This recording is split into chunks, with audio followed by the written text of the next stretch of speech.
Italy का एक भाणजा की अध्यक्षता में कांग्रेस का समापन। चलो आज के टॉपिक पर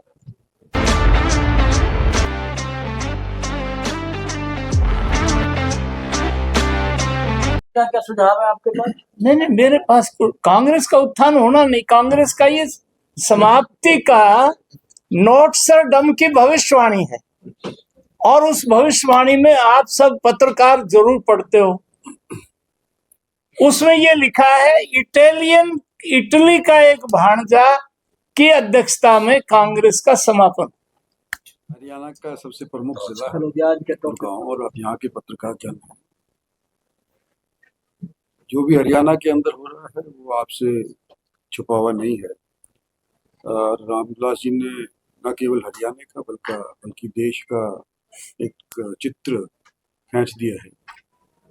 मेरा तो इतना ही कहना है कि जब पिछली बार लोगों ने नरेंद्र भाई मोदी को अपना प्रधानमंत्री बनाया था, अपना मत दिया था, तो उसके तुरंत बाद देश के अंदर कोविड का प्रकोप आगे किया था और 3 साल हम कोविड की वजह से जूझ रहे थे।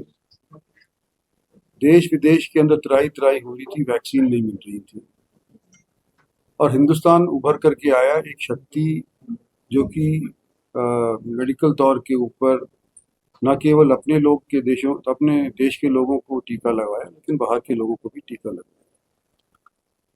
और कोविड से पहले हिंदुस्तान को तो ये समझाया जाया करता था कि भाई ये एक ऐसा देश है जो कुछ ना कुछ विकसित देशों से मांगता रहता है।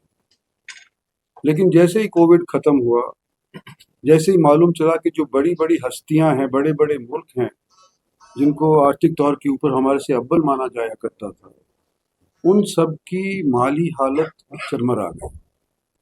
कोई 2% पे कोविड के बाद जीडीपी बढ़ा पाया, कोई 3% के ऊपर बढ़ा पाया।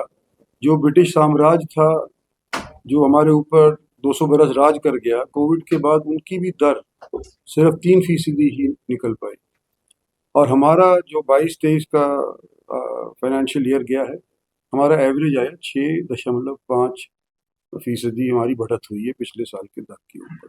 तो उस तौर के ऊपर आज के दिन भारत एक विकसित रास्ते के ऊपर अच्छी तरह से चलने लग रहा है और यही रफ्तार अगर रही तो हमारी जब शताब्दी पूरी होगी आज़ादी की, तो मैं समझता हूँ कि जिस तरह से हमने संकल्प लिया है, जिस तरह से नरेंद्र भाई मोदी की तरफ से संकल्प यात्रा चलाई गई है, 2047 के अंदर हम सिर्फ अमेरिका और चाइना को छोड़ करके तीसरे स्थान के ऊपर पहुंच जाएंगे।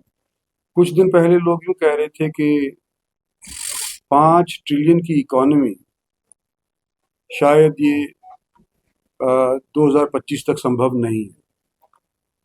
ये बात भी दुरुस्त है क्योंकि कोविड बीच में आ गया तो 2025 तक तो हम 5 ट्रिलियन डॉलर्स की इकोनॉमी नहीं बन पाएंगे, लेकिन उससे 2 साल पीछे 2028 तक 5 ट्रिलियन की इकोनॉमी बनना संभावित है।